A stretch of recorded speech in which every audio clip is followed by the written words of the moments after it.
Welcome back. There is a lot that goes into planning your wedding, from choosing the venue all the way down to the place settings. I am so excited for this.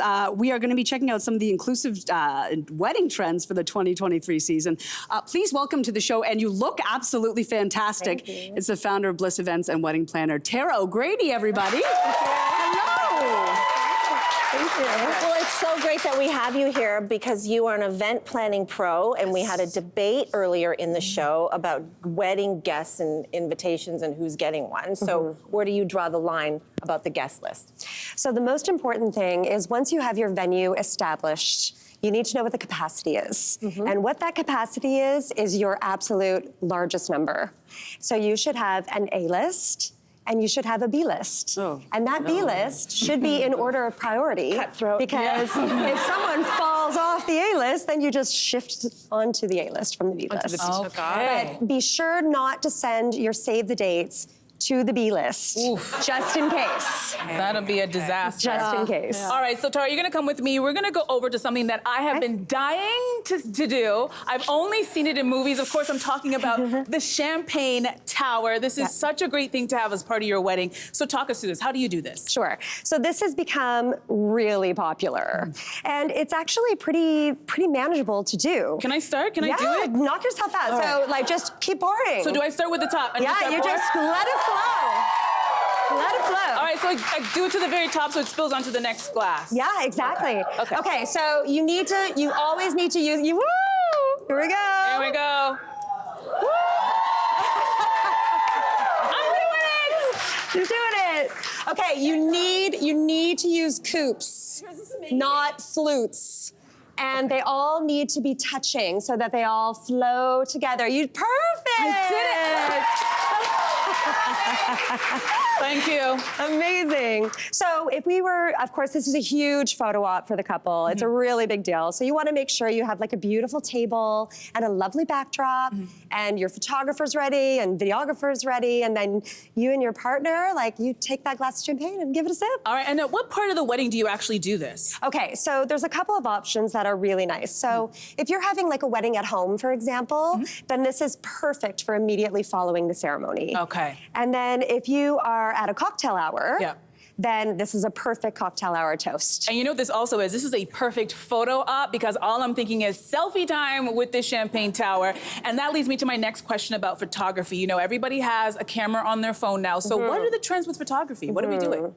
So black and white photography, you know, it's always been classic, it's always been there, but it's making a resurgence.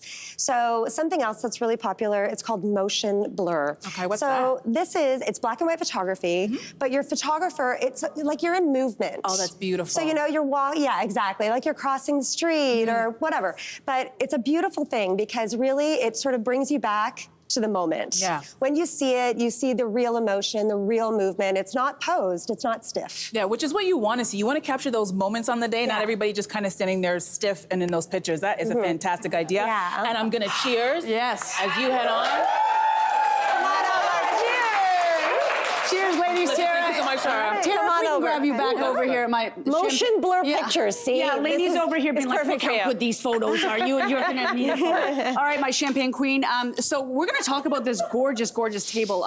As I mentioned earlier, before I was incredibly stressed, thanks to the host of The Social, I'm planning a wedding this summer, and it's just gonna be like a basic reception sort of deal. So I think we're seeing a lot of shifts in times like these, especially when it comes to smaller weddings. Is this kind of because of the pandemic, or how is it working with the smaller, more intimate get-togethers? So there's really no more rules. Yeah. The rules are gone. So it's really, you know, it's a very personal decision.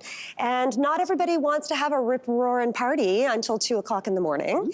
And so a lot of people are opting for like a beautiful brunch or a lunch, you know, a ceremony followed by maybe a short cocktail hour, and then like, you know, could be a seated environment, or it could just be canapes and cocktails. Okay, amazing. So yeah, there are no rules, and it's fun to do daytime because people are like gone by 4. Yeah, bye-bye. Go home, yeah. Go home, yeah. Now, you have a beautiful table set up for us here. For more on all the items seen today, you can scan this handy QR code for all the information. So what can you tell us about the dining decor? Okay, so this is one of my favorite parts of what I do. I get to see what is out there, what is beautiful, and bring it to life. So the jumping off point for this table was this dogwood plate. So I really like to have some graphic on a table. So that could be through something like a plate, or it could be the stationery, menus, whatever. But I do like some kind of, just some sort of decorative decor. And then, of course, we have the dogwood with the blue accents, which ties into our blue glassware. Gorgeous. And it just looks so pretty. And if you can imagine this, if you have, let's say, 100 people at a wedding, and you have all these long tables lined up, it's just a beautiful repetition. It promotes celebratory dining. Okay. And then, of course, we have our flowers, which in the spring, summer, you cannot beat flowers in Canada. Like, they're just perfect. So, we have roses and peonies and tulips and lilacs. They're very special. And then I would say candlelight. Candlelight is a major component to any beautiful table. Instead of using like white or ivory, I've gone with a color that really ties beautifully with the plate, just again to give it sort of, an elevated look. I love it. Yeah. And then, of course, you could go for like this mirage table if you want to really elevate the experience. And it looks like it's floating. I love this kind of table. Tara, come on over here. yeah. We've saved the best for last, and that is the dessert table. So when I got married, the trend was having a tower of cupcakes. That was what everyone was doing.